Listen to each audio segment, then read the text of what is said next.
Hello, y'all. Today we have a special guest. We have Ladeidra Stokes, CEO of RBS Consulting. She is a mental health specialist and life coach. She is here today to debunk some myths and help us out because, like me personally, I'm ignorant to some mental health things. And today we are going to debunk some myths. But before we get into too deep to that, we want to know how did you get started in the mental health profession? Well, several reasons why I started this. One, my nephew is autistic. He's 16 now, so my sister, we were like totally thrown off, like how to, help him and things like that. So I started doing a lot of research, like way back when I was younger, like my teenager years. So just trying to help her. And then I had my 5-year-old nephew was killed. Um, like he was accidentally killed when he was 5. And so it was like very traumatic for my family. And so just learning how to cope with all of that. It was really rough. So that's what made me come into this field, just trying to learn all these triggers and coping skills and stuff like that. So Yeah, Do you feel like your experiences help you be a better listener when you're helping people? yes. caretaker. Uh, oh, Oh, I was gonna say caretaker. yeah. So like more of like this word is empathy, like being able to, put yourself in someone else's shoes. And so I had to learn that and active listening and like not, we're human. So like when someone's talking to you, you're already like forming in your head what you're gonna say back to them. And so I had to learn how to just be quiet and listen to the full thing, the full conversation and kind of relate to them a little bit and then respond. So that was something I had to work on myself. Yeah, I think we need Yeah. to teach that to the whole world. Yeah. Wow. Yeah, I was, I think sometimes, people like maybe us who have an ear to the ground more for, mental health and things like that. We use words like empathy. It may even be normal, for us to talk about that. But I think that some people, that may be a little bit foreign to. So, can you kind of, break down, what empathy actually is and like how do you get it? hmm I think for me, like outside of even being a mental health counselor, I always show empathy for people. I just didn't know what it meant. Just kind of like thinking about their situation and like, okay, what if that was me? What if the situation this person is going through, how would I react? Well, also it's like, how am I feeling about their situation? Do I even care? And so I'm a very caring person. And when you show empathy, you kind of like just kind of walking along beside that person while they go through and challenge you kind of challenge their energy. I mean, and you kind of like, just Mhm. being, yeah, you want to be empathetic to what their situation in hand, period. So that's pretty much what empathy is. Mhm. Okay, so you mentioned like channeling someone's energy. So for someone who may not completely understand, like what that is, so Mhm. how would you describe that or explain to them, So, what it is? so so like we were taught in school to like as a professional, like not mask yourself, like okay, if your client is crying, like you are supposed to be crying with them. But Yeah. for me, I mean, I'm human. I'm very big on authenticity. So like I'm human too, so I'm trying to like figure out, okay, hey, like this person's really having a hard time, and I'm pretty much can relate to what's going on with them because I may have dealt with that in the past. And what I had to learn too is like, okay, sometimes you got to show that person some type of emotion back so you can kind of break the ice and kind of show them that you kind of get what you're saying. They're saying you're not in here because you learned this from a book. You're like real life person that dealt with real life experience. So it's different. So for me as a counselor, I know we have ethics and everything like that, and we got rules we gotta go by, but I'm authentic and that's just me. Mm. Yeah. That's really, really cool. I know that I had seen it was something on Netflix where I can't remember if it was a movie, but there was this person who was in a counselor type of position, and there was this little girl who the counselor wanted to help out more, but based Mm-hmm. on like regulations, she could no longer do that. You know, Yeah. and so, that just made me think about, the field of counseling more and what these counselors are going through, because it's like they want to do more, but then they might get, roadblocked, That's true. we're talking about people's lives here, so it's really, just interesting to hear you talk about that. Yeah, and I call that too. You can't you can relate to the person, but you can't really show it because of the rules and regulations. And then you form this thing called compassion fatigue. You're taking that stuff home with you, or you become, burned out from the profession because like you want to do more and you can't. And then you see some people do, they have compassion fatigue because they want to do more and they just kind of to a point they get burned out because they only have a certain limitation on things. So How do you So, prevent hmm, how do you prevent getting compassion fatigue? I I think for me, because I didn't tell you guys this, I also work in child welfare, which is working with kids in foster care. And now that's huge.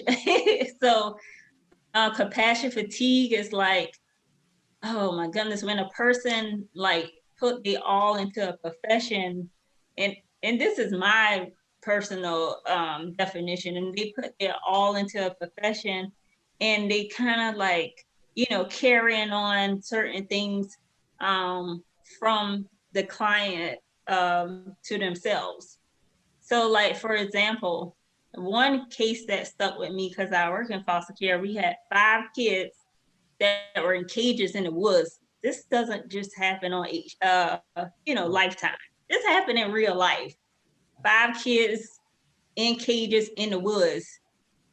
The parents also put them in those little pools from like the stores like Dollar General and stuff. Yeah. They had them in those. And we didn't know for a long time those kids were back there. What happened is one of the kids somehow the cage was unlocked and he got out, got all his siblings out, and they ran out into the road. And someone stopped and called the police. We wouldn't have never known those kids was back there. Wow. 5 kids, they have so much trauma now. Um, so much trauma. I don't know, it brings chills from to me right now talking about it, but they're doing, fast forward 2 years later, they're doing a lot better. But I remember like one of the kids were sexually abused. And I remember like just thinking about it a lot at home. Like, man, these kids sleep in the woods. They got all these bug bites on them. Like, how these parents did like do this and not like feel no type of, so Really? like that's compassion fatigue because I'm bringing home a case that I want to help more, and it's like, wow, how am I gonna help these kids? They already traumatized from this. So like that's a perfect example of it. Wow. Mm-hmm. That's wow. I'm sorry. Like I'm just lost for words.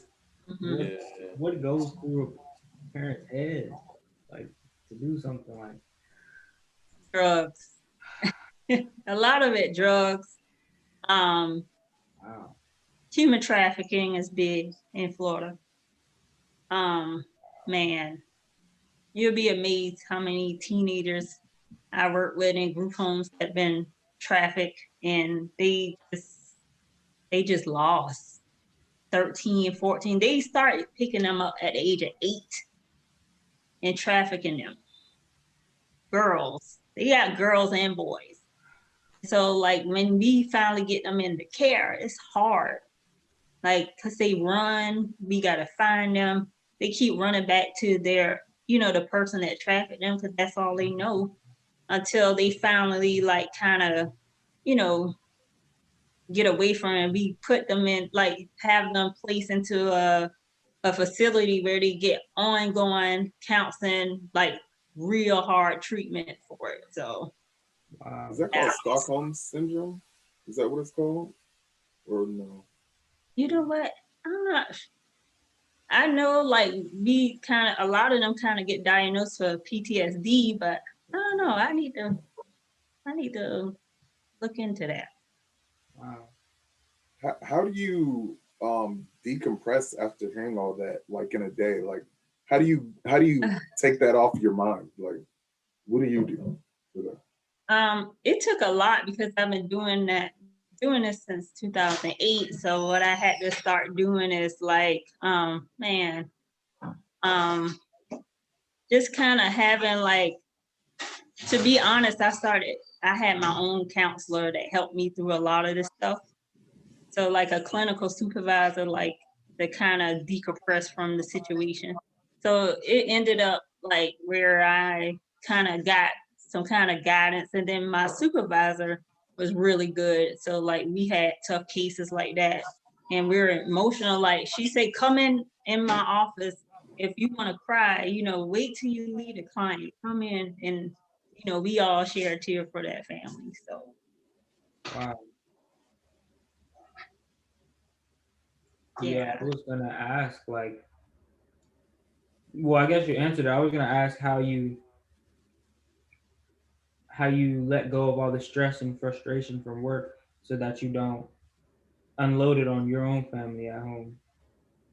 Um, I'm very, very big, and I'm not gonna lie, I just started being this way. On self-care, just kind of like taking my time, like spending time with my family, spending time with my kids, like going out more, taking trips more. 'Cause I never did that. I was more of a homebody. So I get out more, I do more things for myself. Me and my kids have fun, and like I just kind of channel my energy on my family, to be honest. That's good. That's what's up. Did you, did you always know this is what you wanted to do when you were an adult, like when you were a kid and stuff, or is it something like it kind of just happened? No, actually, I wanted to be a teacher because my siblings were all teachers. Um, like my other three sisters are teachers. They've been in the education field for a long time. So I kind of like trying to follow the ropes and things like that. And so what ended up happening is my last year of college, I went to South Carolina State University. I was like, I think I want to help people more. So I kind of like stayed an extra year and kind of got my degree in family consumer science, business with a concentration in child development. And I kind of went the social service route at first. So that's how it started. HBCU. Yes. Man, wow. Yeah, it just it's so good to have you on. This podcast, is fairly new. Me and Jared, started just on, like the subway train coming in to, DC. And Okay. yeah, and just like, getting to know the city, meeting people, networking, all that stuff. And Jacob actually, we got to know Jacob through work. Um, Uh, yeah, and so just from then on, you know, we got to know each other better, you know, and it's like we want to do something for the Black community, you know, do something that would like uplift people. And we've always had like a concentration on mental health. Mm, It's so important. Uh, yes. and so, you know, when I hear about these stories, you know, of these kids and just like everything that you're doing, you know, I just see you as a star, you Thank you. know. Yeah. And it's just so good hearing, you know, about what you're doing. So, you know, you talk about your, you know, your siblings being teachers, you teaching us, you know, Right, we learning from you for real. Cause you know, ain't nobody perfect. Even if we do help other people, you know, we still learning too. right. Thank you. So was the mental health conversation had in your household as a child? You said, hold on, repeat the question. Was the mental health conversation had in your child and your household as a child? Mm, I wouldn't say we talked about that much. No, Yeah, no. yeah, Yeah. Yeah, yeah. we didn't talk about that much. It's like I think like for I don't know, it's like a lot of the stuff was like, okay, everything is be big on church. The family sticks together. Uh, information share was kept among family. Like that's how we grew up. Like no lie. And so I remember my mom. She passed away in 2016, but I remember she's like, "You sure you want to be a social worker?" And I'm quoting this. You know, I might shouldn't say this one. She was like, "All those behind cuts y'all got back in the day, you want to be a social worker?" So like it was funny because she's like, you know, when you see the other side of it, she eventually saw the other side of what I did. And she's like, because we are like, when I worked in child welfare, like an investigator, it was more, we were the bad guys. But then I'm like, okay, I went over to the prevention side. So it's more of keeping the families together. So like, um, it was a different energy because I didn't grow up with that. Like where we from, we hated social services. So like now I'm part of it. So now I have to explain like, no, no, no, they really like it really do help. You know what I'm saying? And Yeah. Yeah. it is some families that the kids need to be removed. So like overall the goal is to keep families together. So like I had to learn that myself because I never knew it until I got into the field. It's very fulfilling. So how have you been trying to normalize that with your generation of kids? That To conversation. normalize what social services or mental No, health? oh, mental health. My bad. Okay. Mental health. uh, I say that people should speak their truth. Um, everybody go through some type of trauma, whether it's death or divorce, separation between parents, bullying. We go through some type of trauma. And I always ask people like never be ashamed of their story. That's what made you. You were created to, you know, learn from that experience and help somebody else out of that situation. So sometimes we are put in situations so we can teach the next person how not to deal, you know, to help them through that. So it is that's my goal is to I have a lot of real life experience that I share through life coaching, my counseling, and I want to help somebody else so they don't have to go down the longer pathway than I did. Yeah, So that's wonderful. yes. So do you have Just any, I'm sorry, go go ahead, ahead. Jared. No, go ahead. Go ahead. I was wondering if you had, you know, any I don't know, I guess sometimes when you go through, you know, your journey and you figure out, you know, what your purpose is, you know, quote unquote, whatever that may be. I don't mean to say purpose as a quote, but sometimes I think it can kind of be cliche. But, you Mhm. know, like it sounds like you know, really you wanted to help people. So, you know, when you finally like got into that and you started seeing the results of, like your, the seeds that you were planting. Like, do Mm-hmm. you have any like specific examples maybe that, really encouraged you and, kept you going, kind of like, okay, this is producing results? Oh man, I have this kid that I was that referred to me from DJJ um, in Orlando, and so she was on probation since she was 15, and she had to stay on till she was 19. And so what ended up happening, I ended up having her because part of her case plan, she had to get counseling.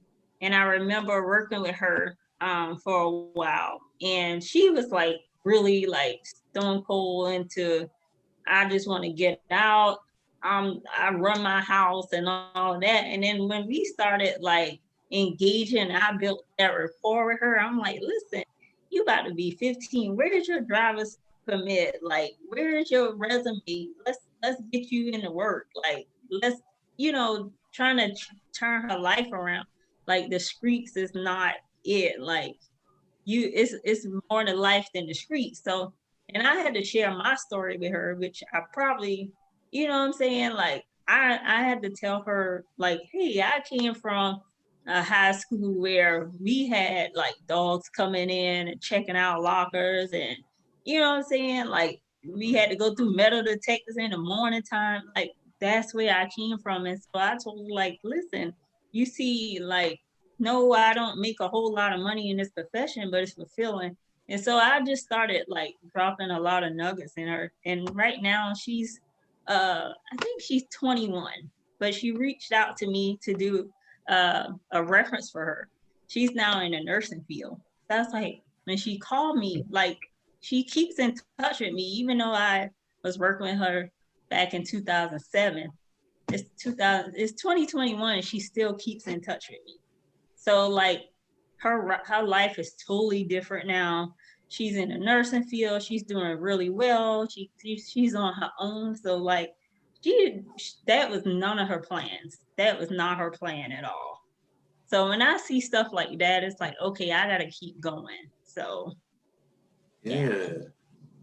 Oh wow, like that made me tear up for real. Like for real, like if I wasn't on this podcast, I'd probably be crying. But You yeah, can go ahead, Nate, man. No judgment zone. Right. I'm just telling you, but it's like I'm at a point now in my life. I'd be crying over like I'd be crying all the time if I just let him go. You know what I'm saying? Yeah. But it's out of happiness. You know what I'm Yeah. saying? So Yeah. it's like I'm also like learning that like kind of like it's normal to be happy. Like it ain't gotta be, like, oh, today I was happy. No, like you can be happy like kind of all day, every day, really. I mean, of course there are gonna be things that come up in life that might, shake you up a little bit. But Right. anyways, yeah, it's like when you see like results like that, Mm-hmm. like that, yeah, that's definitely encouraging. And I'm glad that like you get that in your field because it's almost Yeah. built in. You Mm-hmm. know, it's like you're Yeah. saying, you may not be making millions and millions of dollars from that job because you Right. could probably making millions and millions somewhere else. You know what I'm saying? That's Right. still possible if you want it to be. But nonetheless, it's just good to have that built-in fulfillment. You know what I'm saying? And we've talked Yeah. about fulfillment before on the show. Hmm. And so yeah, it's like okay, so you sacrificed, money for fulfillment. So like if you could describe the value of fulfillment and what it can do for somebody, like would you be willing to do that for us? You know what I mean? Like what does what is fulfillment? And how do you how valuable is it? What can Mm-hmm. it do for you? Man, I for me personally, when it comes to fulfillment, I had to learn this the last 12 months of my life. Like, for one, when it comes to happiness, I had to learn, and I just posted this, yesterday or today, never to attach your happiness to a person, place, or object. You got to find that within yourself. And I had to learn to detach myself from a lot of that stuff in order to keep myself going and no matter what I'm going through, I went through my mom's death, divorce. I went through a lot, but I'm still here and I'm still great. And so what I'm doing now, I'm channeling my energy on being great. And that's what I'm going to do. And so like this is a big year for me. I'm focusing more on positive mindset, trying to shift my negative mindset of, well, I don't think I can do this, till I'm going to do this. Well, I'm going to try. No, I'm going to do it. So like, I'm going to take my risk now. I'm going to live my life because I have a purpose, and I'm going to fulfill my purpose rather than if I got to fall 99 times, that 100th time, I'm going to get back up. I'm going to keep going. So like, that's the mission. That's what I'm on right now. I'm going to learn from every time I fall. I'm going to take that and I'm going to scribe and I'm going to do better. That's my fulfillment. Can you say that what you said at the beginning one time? You said, don't attach yourself to what? Person, place, the object. Wow. That was cold. Like, That's what I had to learn the last 12 months of my life. I did that. Wow. Wow, man. And you over here killing it. So you mentioned earlier that you grew up in the church. As a mental health professional and working with kids in social work, do you feel like you pull from some of the church as well when you're doing mental health, or do you feel like it's completely separate? That is good. I'm glad you asked me that, because in the mental health profession, you cannot pour that into a client unless they bring it up first. So I have to separate my whole church thing and be straight professional. When that family start tapping in, I attend church and this, then I go into that. Other than that, like, because of professional boundaries, like, we can't push spirituality on a client unless they engage first. Right. And I think more of the question I was going for, because I know you can't, mention, Jesus or God, but like one of the things I kind of say to a lot of people is that I feel like a portion of mental health is just like taking the word God out, but it's still love, compassion, a lot of things that you can relate to Jesus, in my opinion. So I just wanted to see, like, do you feel like even though you might not mention God or Jesus, or you might not mention Christianity, or whatever your religious preferences, I didn't like get too deep in that, but do you feel like you add that into your counseling sessions without mentioning God, or do you feel like it's completely separate and there's no comparison?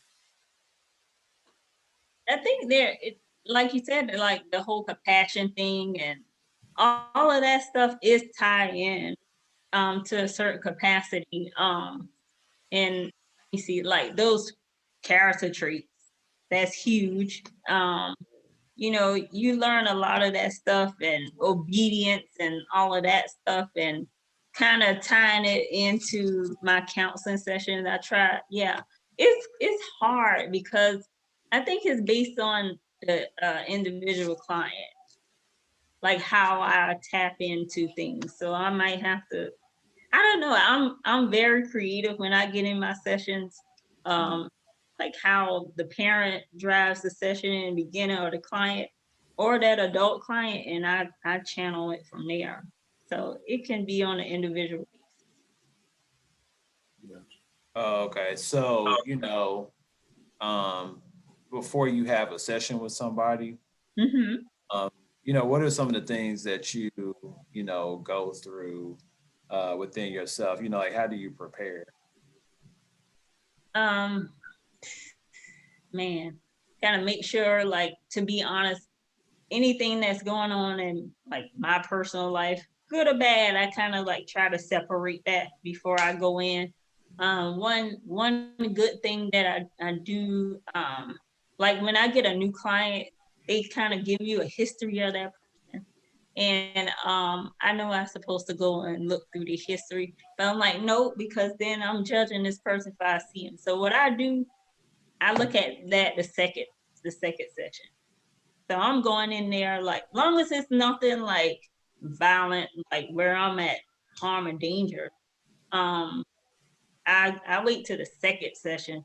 I go in because I want to know them for myself. I don't want to believe what's on that paper, because that last person that had them may have made, a judgment on them that I might not see. This person might be totally different for me than they is for the last person.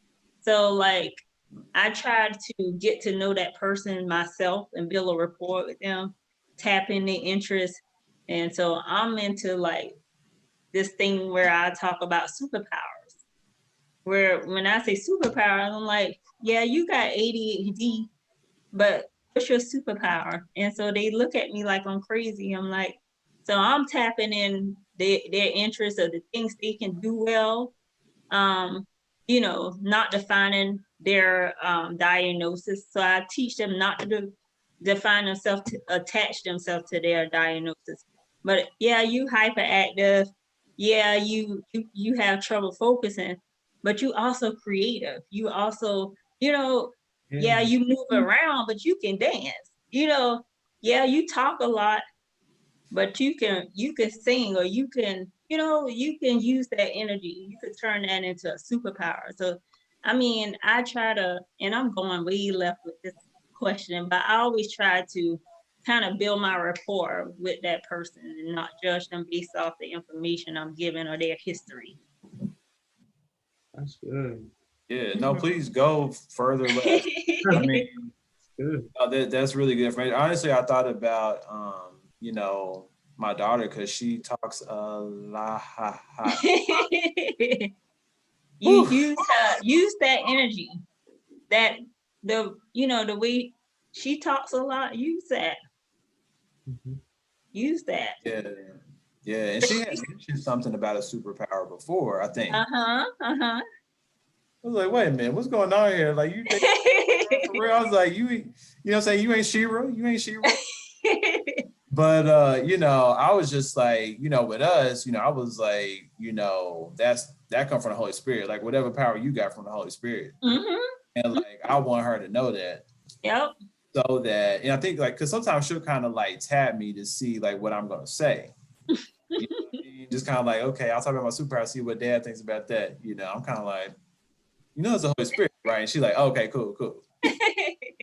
But yeah, okay. So, and then so you talk about tapping into, and I guess like, I would like to know more about what you think about like tapping into something. Like how would you like describe what tapping into something is to someone? And, like when you talk about superpower, how Mm-hmm. differentiate superpower, how you mean it from, like something like a cartoon on TV? Mm-hmm. So like, you have a lot of girls don't get diagnosed with ADHD. They typically get diagnosed with anxiety. So like this kid, like for example, and I'll say myself, I have anxiety. So I'm like very observant. I'm like, and I know I'm checking my door, and then I'm checking it again, and then I do different things. Like I'm constantly thinking about something. I'm thinking outside of the box. I'm like, okay, I'm writing down stuff because I want to make sure I'm doing it and I'm not messing up anything, and I'm not like, I gotta make sure stuff right. And I'm like, okay, so I started tapping in my own superpowers. Like, okay, uh, I'm steady. I'm very creative, so I'm thinking outside of the box. So like, I'll do things like, for example, my counseling session. I started implementing, like today I did a session, and what I end up doing is me and this kid's 7. So I'm helping her like build a relationship with me. I started pulling out Legos, and like I was like, who can build the biggest Legos? And I'm like, she's like, no, I can beat you. So I was like, come on, we got a challenge. And while we building, she's telling me her story. Normally a kid's not gonna do that.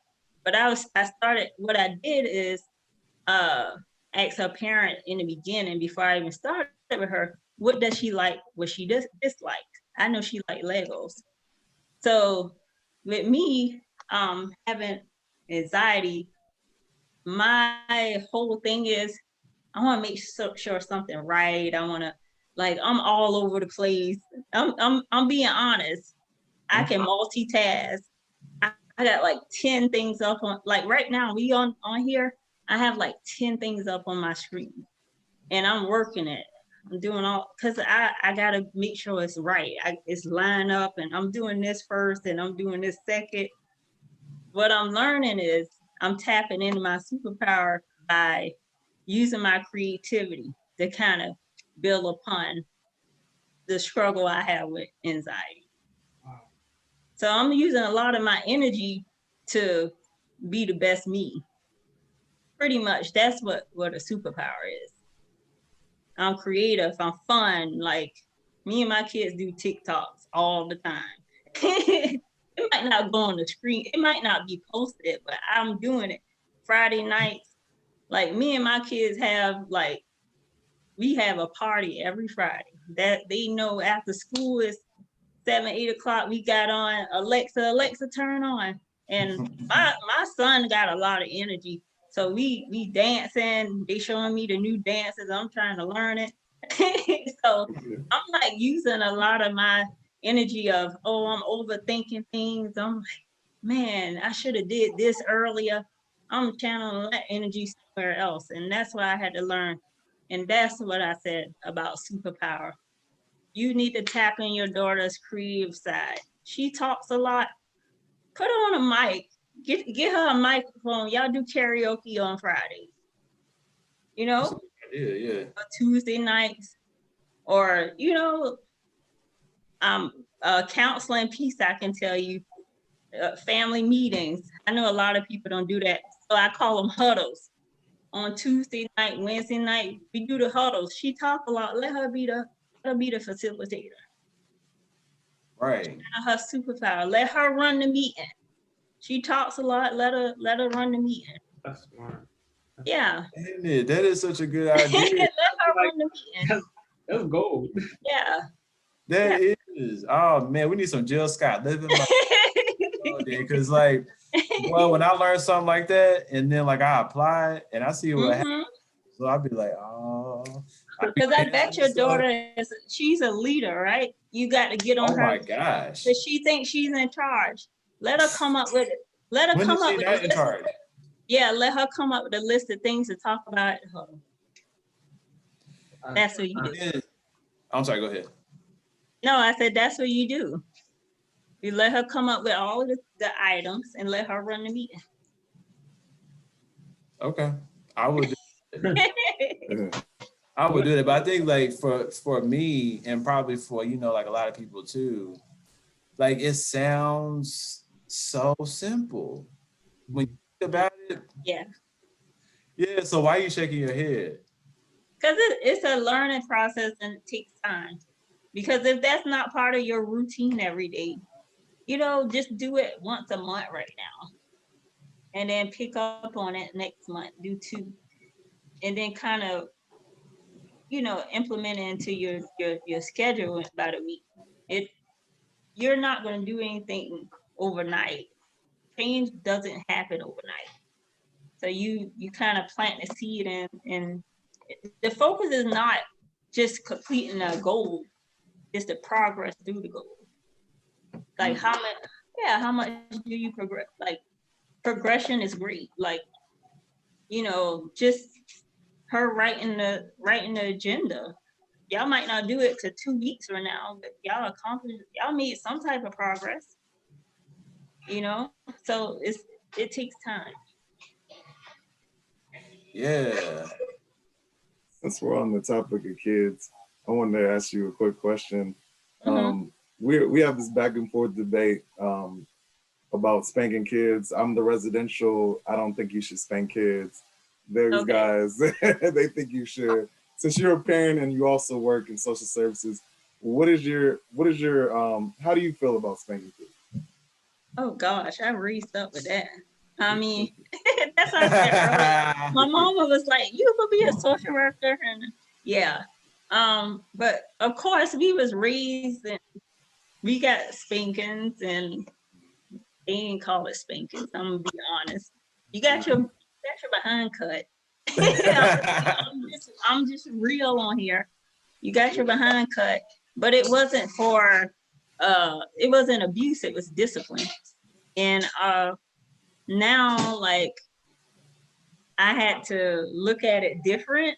But in the state of Florida, you can spank your kids with an open hand, with clothes on. You can't use a shoe or any of that stuff. So certain states is straight no corporal punishment at all. So like every state is different, but like you can use different things to like man, let me tell you, I have a 6-year-old, my son Keaton. Man, if you take roadblocks away from him, that's it. Life is over. You ain't gotta do no spanking. You ain't gotta do that. Roadblocks, he's like, it's the end of the world. Oh, my life is over. Like, yeah. And my daughter, she's 14. The phone is her life. So if the phone goes away, you know, I was like, oh, you like, you didn't do your English yet? Like you didn't post your work, your assignments? Oh, well, give me the phone until you're done. And I mean, man, that work was in there in an hour. So like, I'm serious. Like I tell parents all the time, what they like to do for fun.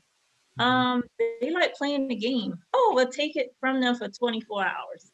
Because like if you take it away from them like 3 weeks, they'll get used to it, not having it. They're like, okay, I'll get it back when then.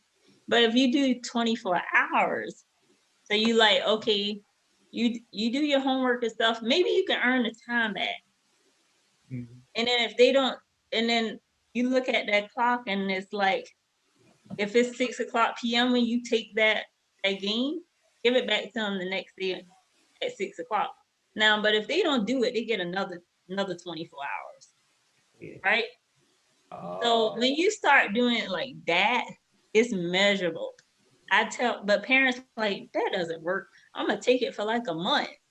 That don't work. Kids gonna find something else to do. They find something else to do.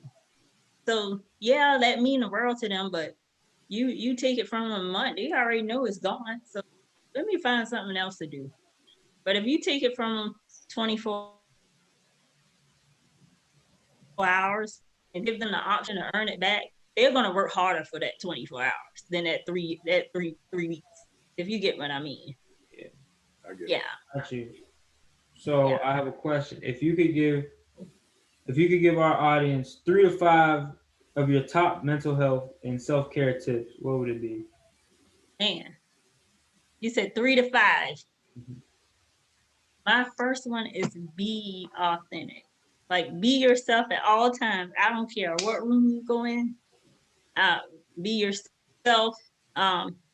You know, I think too is it's very important to take care of your mental health like it's your physical health. I mean, that is so important to me. Let me see. Make sure you show empathy. I think I like the word empathy a lot. Because I grew up like just, you know, my mom and my dad, they were very big on helping other people and putting themselves in other people's shoes. I always say, you know, show support for other people, treat people the way you did. I mean, let me see. Another one, I would say, I talk big about, like I said, like you said earlier, you like that. That's one of my biggest things. Don't let a person, place, or object, you know, be attached to your happiness. You know, make sure you take care of your well-being, take care of yourself. I mean, some things in life are meant to be for a season, Mm. and I'm learning that too, is some people are also in your life for a season. They're probably not a lifelong commitment. They may not be a lifelong friend. You use that as a learning tool. You use that because the next time you're going to be there, your awareness is going to be on for that next person that come into your life. So I always say to be observant. Man, I can give you probably 10. Ah. Yeah, Wow. Hey, just go be for it. yourself. And I mean, it's a lot going on in this world right now. I just say, and just be yourself, and do the not try, do your best. For sure. You Yes. dropped a lot of gems right there. That was Real. dope. Oh, Yeah, definitely. Okay. What's your what's the top Michael Jackson song? What's your favorite Michael Oh Jackson song? gosh. Oh, let's see here. so no, you know the song that him and uh SWV did together, the acapella, Right Here. That's my Oh, favorite. yes. That is my favorite song, hands down, from him. I mean, I think it's their song, but he's featured on it. Yeah, But Human Nature, right? yes, I love that song. Like I still listen to that song to this day. Um, I don't know, like another song, Michael Jackson, that I really like. I do like his music. I'm trying to think, like my mind just went like left. Okay, well, let me ask you this. Do you remember the video for Human Nature? Yes. Oh, that was the most peaceful videos ever, dude. It was Yes. like they was on a beach. They had like these big old Yes. crashing everywhere. Man, listen, I got a nephew that like really big Michael Jackson fan. Like he's 16 now, but man, my sister know had to buy the gloves. The gloves like $200. Like, man, give me that $200. Where them gloves at Bubble.com. I told him, I'm like, where them gloves at today? Like, you ain't got no gloves. You could have given me that $200. But he was like a huge Michael Jackson. Like he still love Michael Jackson to this day. Yeah. Yeah. Michael Jackson, I just feel like, we talk about the 90s, Yeah. and it's like every now and then I ask, about like a Michael Jackson song because it seemed like everybody got one, Yeah. just like, sometimes for me, and I want to talk about music, and like the part that it plays in, like good mental health or even in like, your life. Yeah, can you talk about that? Oh my God. So I'm glad you talked about that because I didn't share this. So the last few months, maybe August, September, I have been doing a lot of radio interviews and working closely with a lot of independent artists that's like doing music, rappers and things like that. And like we kind of like networking, and I'm talking about mental health and life coaching, and I'm getting on different platforms and talk about mental health and talk about, how people speak their truth through their music, and like, hey, these people trying to tell us something in the music, and we're like, yeah, we like listening to it, and we don't realize this person have a mental health issue going on. Like one of the interviews they talked about, what is the Juice World. Oh yeah. Juice World. Rest He in was peace, talking about Stokes, man. suicide all in his music. Yeah, man. He talked about that a lot. Like he was Dang. rapping his heart out about what he was going through, and he was kind of crying out for help, but he just was listening to it. It wasn't like nobody, some if you for me, like I went to school for it, and I'm like became an expert. Like people don't really know the signs and symptoms of a person that want to commit suicide and things like that. Sometimes you guys can catch it, but like me being a mental health professional trained, I can see the signs a mile away. So like if you don't know the signs, like it's hard. And I hear it in a lot of these rappers' music. And I'm like, man, I wish I could help that person. I could help that because I can hear it. I can hear it. And so it's good that like to be able to talk to them and kind of like we on Instagram a lot and one of the independent artists like, yeah, I have epilepsy. I don't know how to deal with it. I'm like, funny because I went through epilepsy as a child. So like we could bond with each other and he was like, wow, like I'm telling him different ways I dealt with it. And, we was bouncing off each other, like feedback from each other. So I get to see outside of their music, like their personal experience. So it's great to be able to kind of tap into the music industry now. And that's what I'm doing. Getting on iHeartRadio every month and talk about different things, especially childhood trauma. That's one of the biggest things I talk about on the radio. So it's really good. You mentioned that you can spot the signs of like somebody being suicidal, like from far away. What are those signs? Can you share those with us? Self-harming. You have people like they can talk about it too. Like, man, I don't want to be here no more. Like the life I'm living, like I can't take it. Like that's a red flag to me. Sometimes people speak it because they're just going through stuff. But then if I notice other signs of them, like if they have like sharp items around them or, they have a plan pretty much. Because if they start talking like that, I'm asking them questions like, do you want to harm yourself? What is your plan to harm yourself? Have you thought about what you're going to do when you start having these suicidal thoughts? What is going on in your mind when you're thinking about it? So I started asking those questions.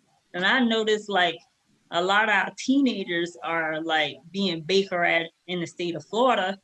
They're like using their earrings and like we taking things from them and they using like stuff out bedding off the sheets and kind of tying it, trying to hang from the bathroom shower. Like it's serious. Like I say, I could spot it a mile away because we have so many kids that goes in the Baker at you all the time in child welfare.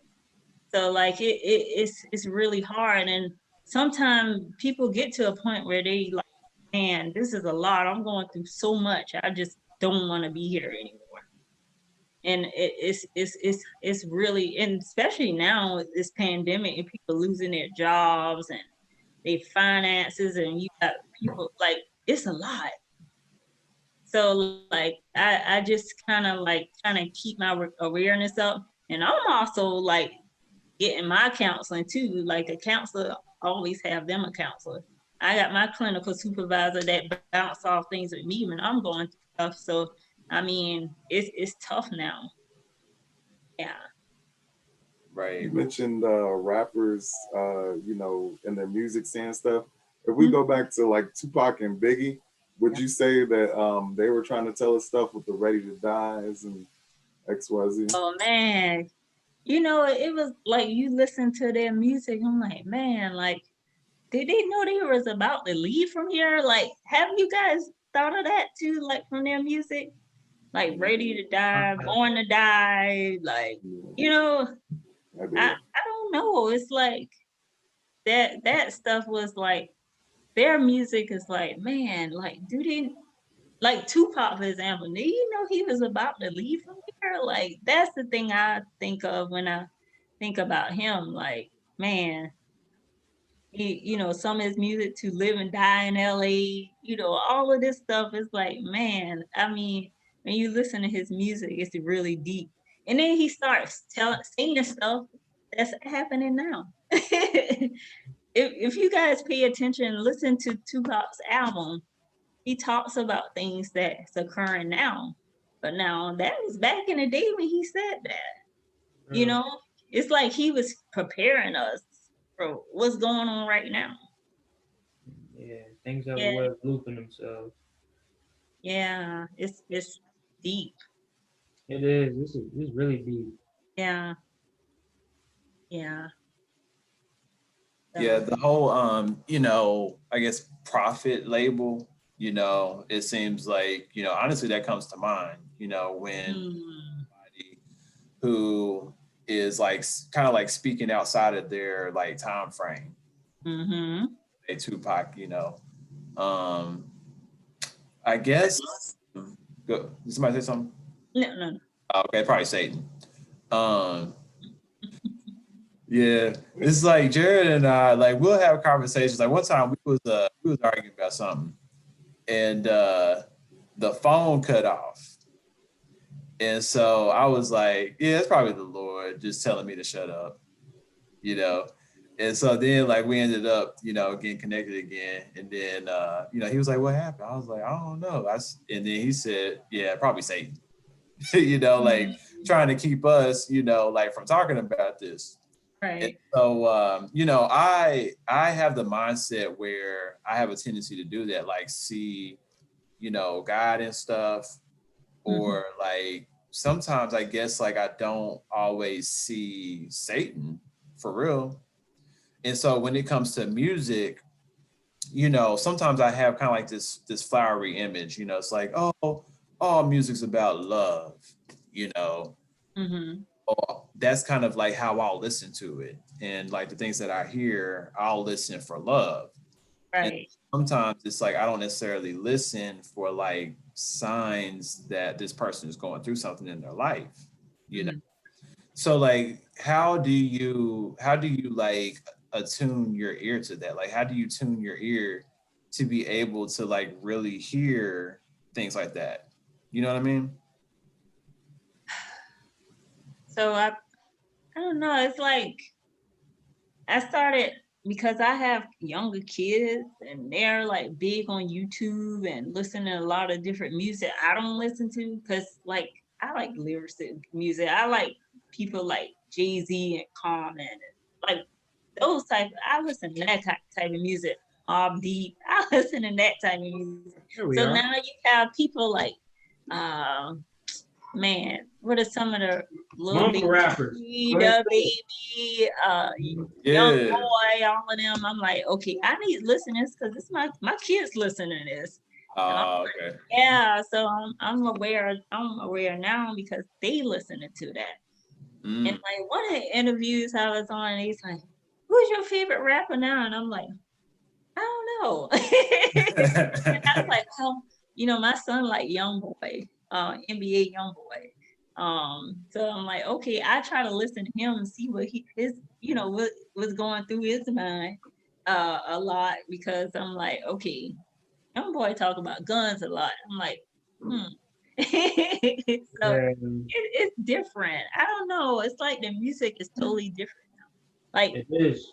I like them. I like Mobb Deep and all of that because they're lyricists. I like lyricists. Like I like that type of music. Man, that's crazy. I love to hear that. I still have my CD album. You know the old CD book, like you purchase CDs, put them. I still got mine. I still got Jay-Z album in there, DMX. I got all of them in there. Like I still have That's it. my guy. Yes, I still have all that music. Yeah. Oh. All Yeah. the new rappers is. Oh god. I don't know where it went wrong. I think after Lil Wayne started going downwards, the Lil Waynes and the Young Thugs, and it just started it's like the stock started going down in rap, and it's just like wow. I got a theory. Where do Like, you want to hear this theory? I'm about to break it down. So basically, if you go back to the 90s and prior to that, you had DJs. So DJs curated the music. So like before you could actually have your stuff go to the masses, the DJs would curate what you would listen to basically on the radio. But now, since everybody has YouTube, SoundCloud, people build their brand before a label signs them. So even if your music is quote unquote trash, like if you have a million following and you got people who are ready to buy your clothing, your merchandise, we got to put you on the radio because now our radio station is getting free marketing by your 100 million subscribers you got on SoundCloud. So it's no longer about the quality of music. It's just about how many followers you bring to the table. It's about the wow, what's the word? It's about the traffic you can bring. Wow, that's trash. It is. It's so trash. The music industry is trash. Hold on. Now Drake though, Drake Now nice. look, now we still got J. Cole. We still got, well, we had Nipsey Hussle. He's good. Let me see. Jermaine, the best rapper. It said Jermaine Cole, best rapper out right now. J. Cole. Cole gotta be the beast. Easily. That's not even debatable. Like it's not even a discussion. Like that. But hold on. What about the West Coast? I like it. West Coast rappers right now? Yeah, who you like? You can't tell me you don't like Kendrick Lamar. Oh yeah, he's nice. Oh, Kendrick? It's nice. Yes, he is. He is. Nipsey was nice for sure. Yeah, he was. I still think the game was nice. Huh? I said, what you think of Blueface? Oh. I'm still learning. I'm still listening. I'm still trying to learn his music. You trying to learn it? It's catchy. He's selling. Huh? What you say, Nate? I said I don't even know. Like some of these like names, I don't even know the names. You know what I'm saying? Yeah. I just started learning them from my kids and my clients, my teenagers. So I was like, I need to stay hip on the game, like, because they come, I need to know what's going on. That's why I listen to it. But I'd rather listen to Mobb Deep. Yeah, I've been listening to the Baby. I like him too. I like him. Yeah. I like the Baby. I do. Yeah. I mean, like, honestly, like sometimes it's like nowadays you do kind of have to have something that's gonna like get like followers. Mm-hmm.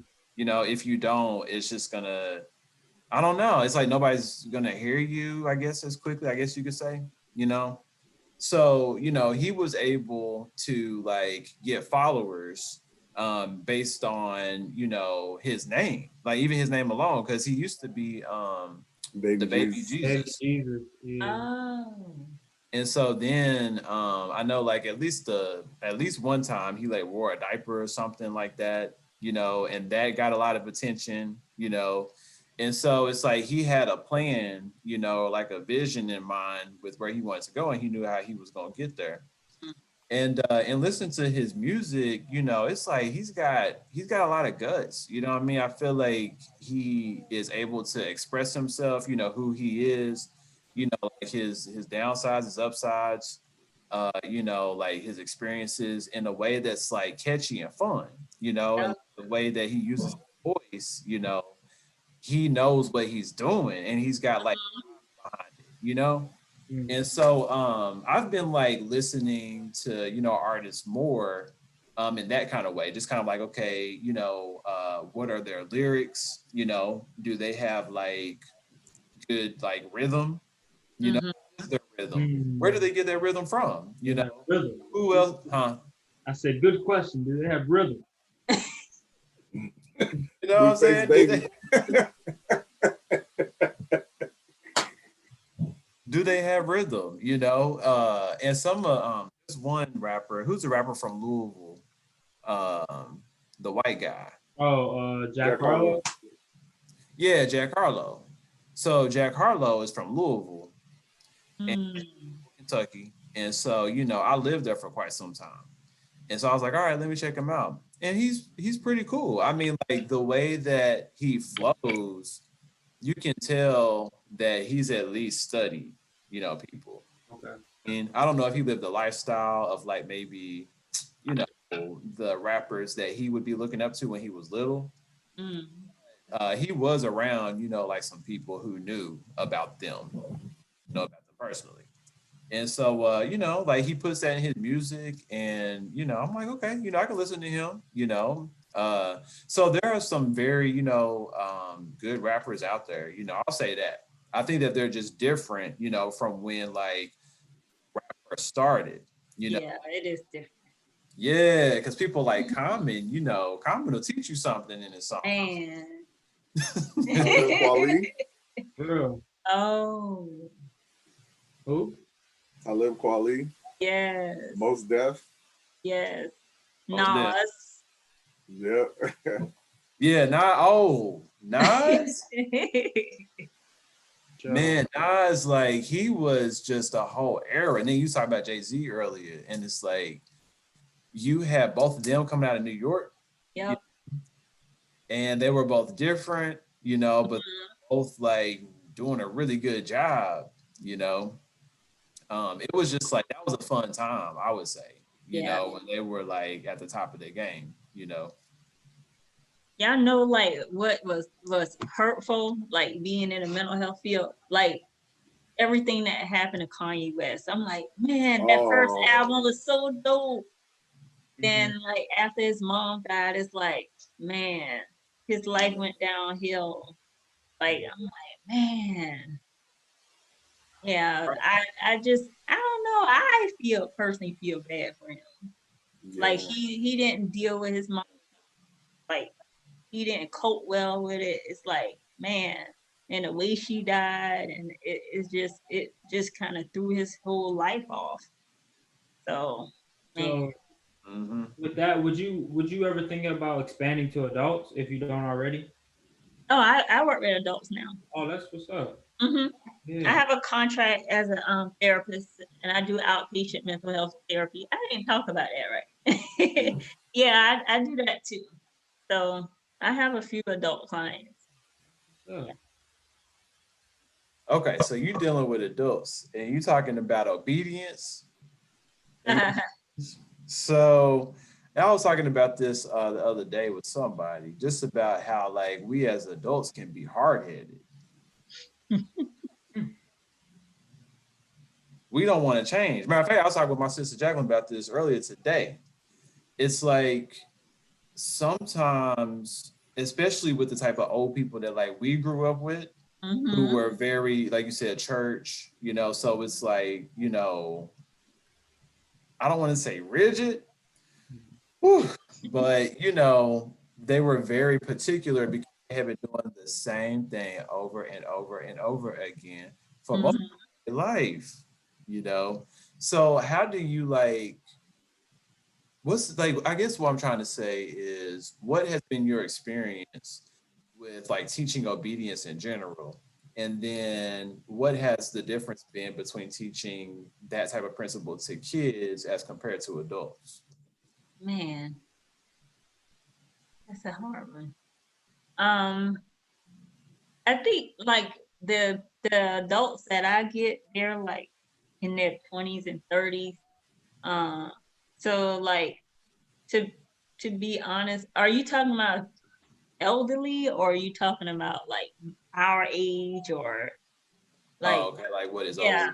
old? I guess I was thinking, like 60s, Oh.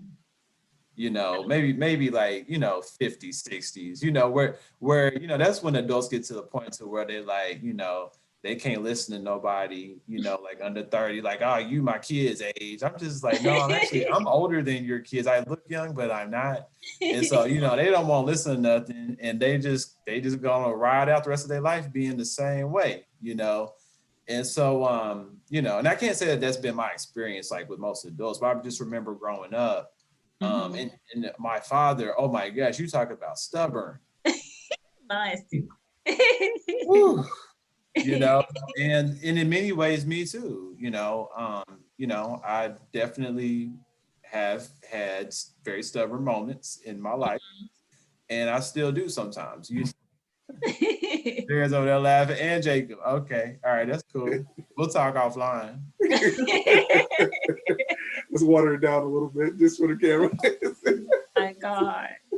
No, I could be a little stubborn. So yeah, so how do you like? How does that work? You know, when you said that, I said, huh, that's a very, I would say like religious term in a way. It's almost religious now. You know what I mean? Because I don't know about schools teaching obedience. I guess they have their rules, but Yeah. rules and expect people to abide by them than actually teaching, like the art of obedience. So like what is the art of obedience, and like how do you implement it, in your sessions? That's a good question. You about to make me do that on my next session. Because to be honest, this is good because I never really, I never thought of. See, I like this because now you're making me think, because I'm like, did I ever try to implement that in any of my sessions? I don't think I have. Oh, okay. Yeah.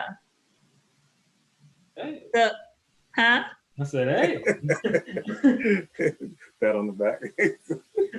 So No, I didn't know. I mean, I was, I thought that you had mentioned that earlier, but, well, okay. Well, since this is like something new, I mean, I guess that's something that, when you talk about that, you mean in like spiritual? yeah, That's because what you mean? honestly, when I heard the word obedience, like I kind of automatically think spiritual, because I Mm-hmm. tend to connect like principles that I learned with Okay. the Lord. You know what I'm saying? So Yes, when that's I true. heard, you know what I'm saying? So when I heard obedience, I was like, okay, obedience to God, you know. But at the same time, it doesn't necessarily have to be. I think that there are like ways for Mm-hmm. obedience to be taught, without it coming like From a maybe, spiritual realm. yeah, like directly So from there. It might be more indirect. let me go back then. I have, like, now that you clarified it. Oh, okay. So like some of the kids that I work with, like teaching them like either like some of the goals like household, teaching them household rules because they don't follow rules. They think they in charge, or I have like input from schools like teachers or guidance counselor or kids. They don't follow rules in the classroom. Their behavior is off the charts. They don't like, so I'm trying to teach them, like we really have to sit down and like I teach them getting the information from another professional and teaching them how to act in school, act, how behave at home. Like, yeah, you're right. I have implement obedience, but I was going another way with it. So like, yeah, talking about household rules is a lot that I've been especially like elementary kids. Like I have a lot of elementary kids, like we're like breaking it down from scratch, like, okay, this is your parents' rule, and this week we're gonna work on, a certain type, one of the rules in their household, like, you know, no talking back or, things like that. And a lot of those kids, those young kids, they talk back. Like, yeah, I mean, and like a lot of kids that I get. And so like I'm teaching them like, well, how you feel if, somebody did it? Do you want to have kids? And they'll say yes. Or how you feel if another kid came in and talked to your mom like that? I'm ready to fight. Okay, so why? That's what they say. And I'm like, so how your mom or dad feels when you do that? Or your sister sees you doing that to your mom, or your brother sees you doing that. So like just giving them a lot of the real life examples and things like that. So yeah, I do teach obedience. I think I went way left with it. But it is like we're teaching you teach that a lot in counseling. Even though you're supposed to be focused on like certain certain things like cognitive behavior therapy or trauma, sometimes you gotta start from scratch. Yeah. So yeah. That is so interesting. Right. Mm-hmm. Being No, that go you're ahead. in being that you're in the mental health field, do you feel like sometimes when you're at home, maybe with family or friends, that you start diagnosing, or maybe early on did you start doing that and then learn to stop, or like do you still do that? Oh, I gotten better. I was like, oh man. So I'm like, listen, like, okay, the DSM-5 is what we use to diagnose. I can't diagnose right now until I'm licensed, but I've used it so much, I know like some of the different symptoms. And I was like, hold on, but they do this in 2 or 3 different settings. They do it in school, they do, they do it at home, they do it in a community. Hold on, this person can't sit still. This person have trouble focusing. Like I do that. I'm trying to catch myself. I gotta catch myself because I'm learning the DSM-5 for my test, and so I'm seeing it in certain things. I'm seeing it, and I was like, "Hold on, I hope they not." Like my family, one of my family members, or something like that. I was like, "I hope, I hope they don't have like schizophrenia." Like seriously, you start seeing different symptoms. Like you Yeah. see those symptoms on them, I'm like, think they bipolar 1 or 2. Because you learn those, you have to learn them for the test. So I got to learn like some of the different. A lot of the focus is on time frames. So like with depression, how long did the depression, the depressed mood occur? Kind of drives what level is it? How do they call it? Like a mild depression, or like for example with ADHD, is it a kid is just attentive or they impulsive and attentive? So is it combined type? So I gotta learn. Mhm. Yeah, how, yeah. how how is it dating when you're like in the mental health field? Because like you might be dating and there might be somebody who's got issues or problems, and you're like you have the DSM-5 book or the DS5, sorry, My and you're bad. like, uh, how is that? Oh God, you put me on the spot. You know why? I have not been dating for that reason. I'm like, man, I'm very like, how can I say it? I'm very old school. Like I see like people move fast in relationships. That's not me. So I'm like, no, I'll just focus on myself and self-care and rebuilding myself and like kind of figuring out what I want.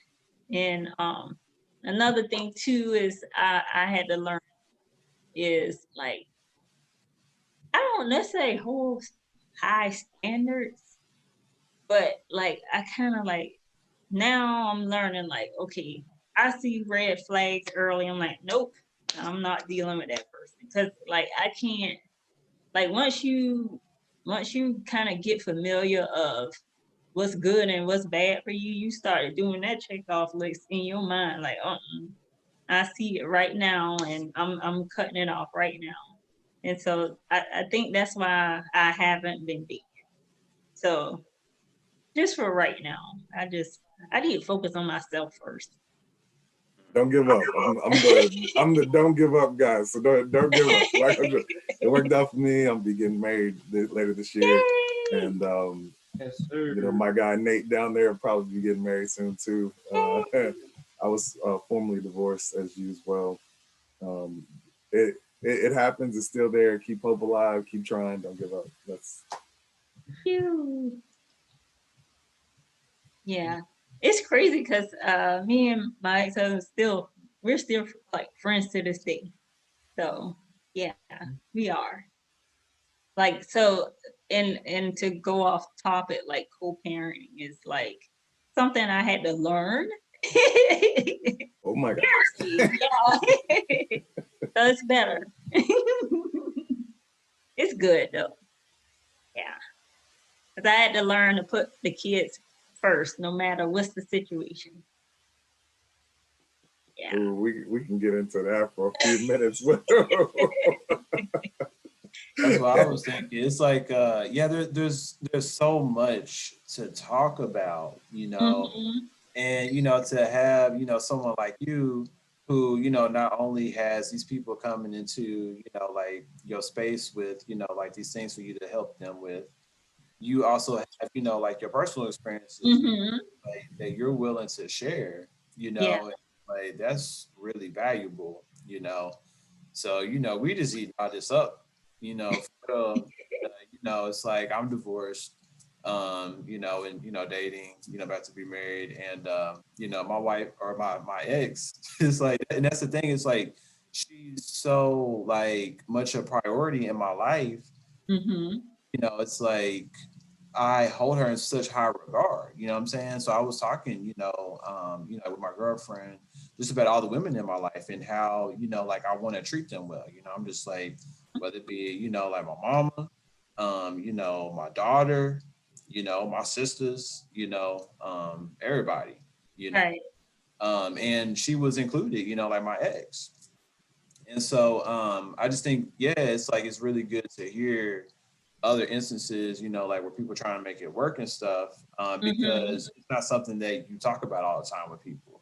Right. That is true. It is. It's like hard to talk about, and it's like, how are you guys still like cool? We are. We were friends first, so it's different, you know.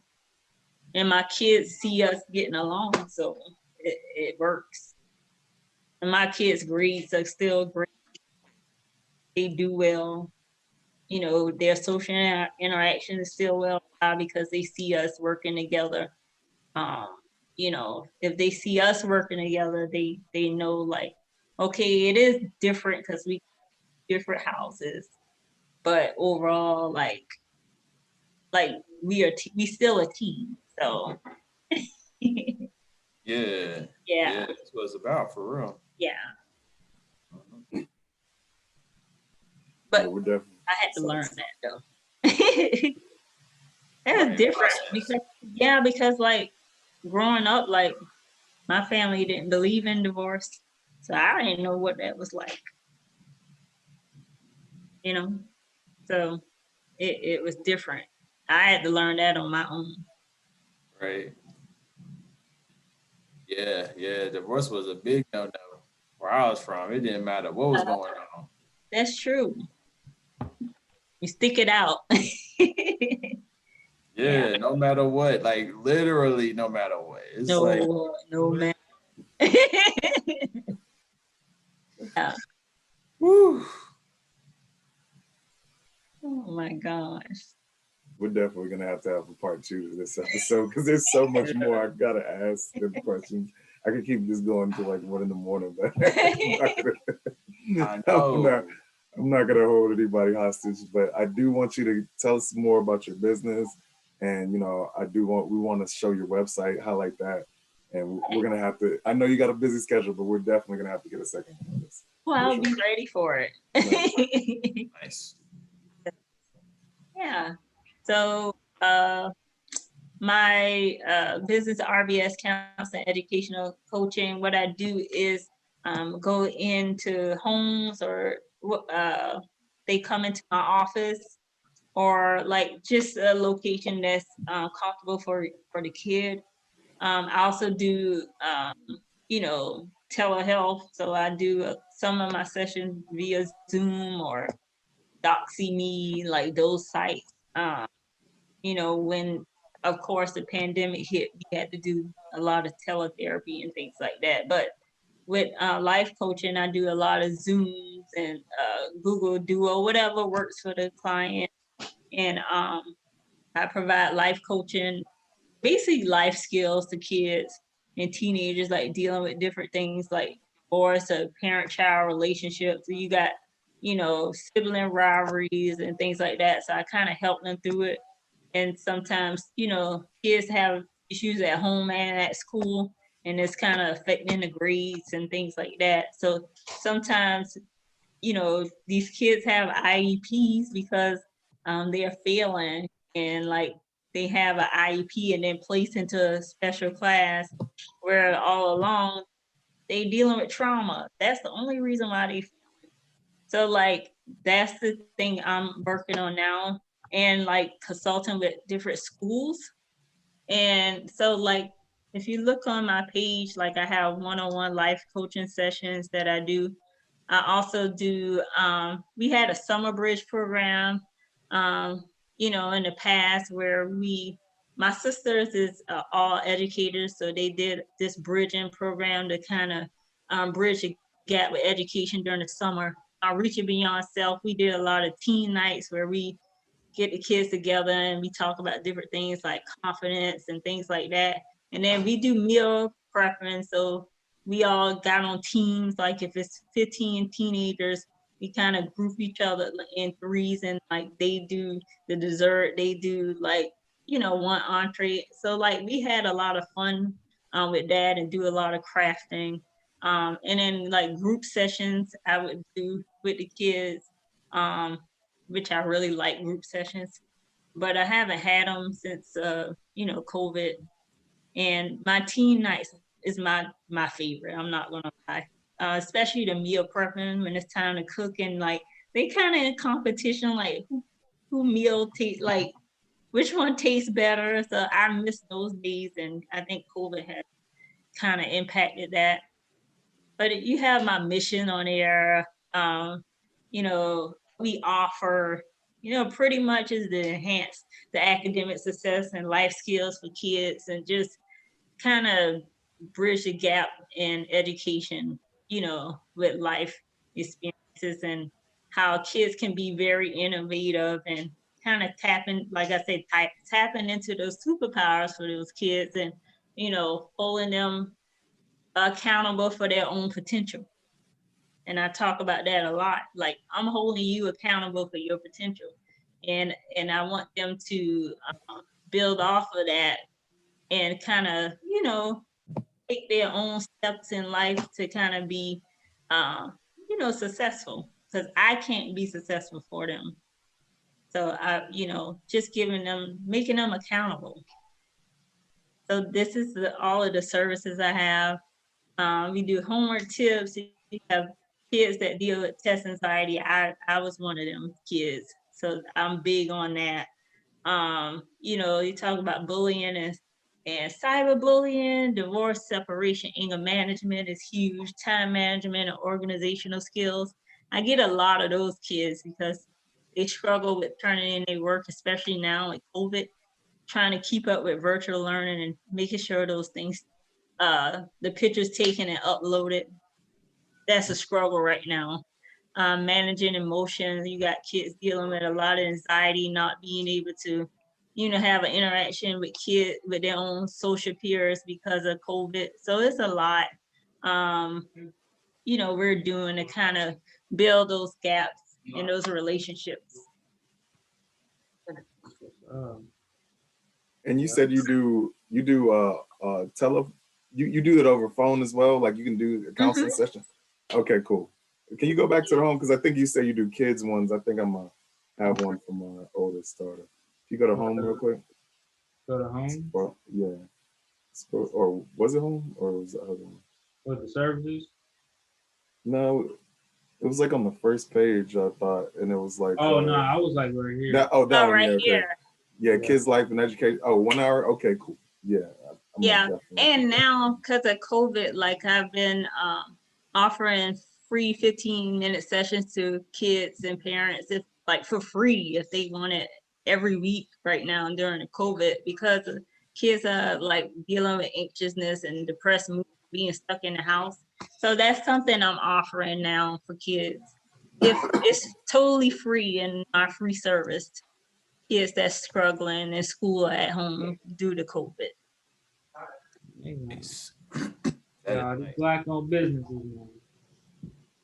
Yeah, and that's another big part of our Right. show. If you haven't noticed that, it's just like supporting Black businesses, and Mm-hmm. it's really good to have you as a resource, Yes. to be teaching us how to live better, and like you doing this for children, you doing this for adults, like this is really helping us as a people, and anybody, not just Black people, but that's what we tend to target. So we appreciate everything that you're doing, and like we're really excited for you. Thank you so much. I'm so happy to be part of you guys. Yeah. Yeah, for real. We're glad to have you. I'm ready for that part 2 already. Hold on, Yeah. I gotta do a live ad real quick because I gotta spice it up. I gotta give the people what they want. So you're at home right now, you struggling with your kids, can't get them to act right, can't get them to do the homework. You still think you need to whip your kids because you can't get them to do what you want. You feel like that's the way to do it. Go to rbscounselingedu.com. It'll get your mind right. Do you see the layout? It got purple. That's the color of royalty. This is for all people. You're thinking, oh, I don't need mental health because it's a stigma in the Black community. Look, we got 4 Black people on here right now, and we all talk about mental health, and we all down to do it. I know I'm gonna have my daughter get on to this 1-hour session. Go ahead and get it. Look at the prices on here. These are all affordable. You get 1 hour for $55. Mm-hmm. Come on, man. Yeah, they usually charge $125, $150. Talk that stuff. Talk heavy. You know what I'm saying? Look at all these services you get from one business. Why are you going on doctor.com, whatever.com, mentalhealth.com, looking at it, then you're not doing it? Here you go. Book now. You see it right there. You see what's going on. Yeah. rbscounselingedu.com. Book that right now. Amen. Hallelujah. And it's like that.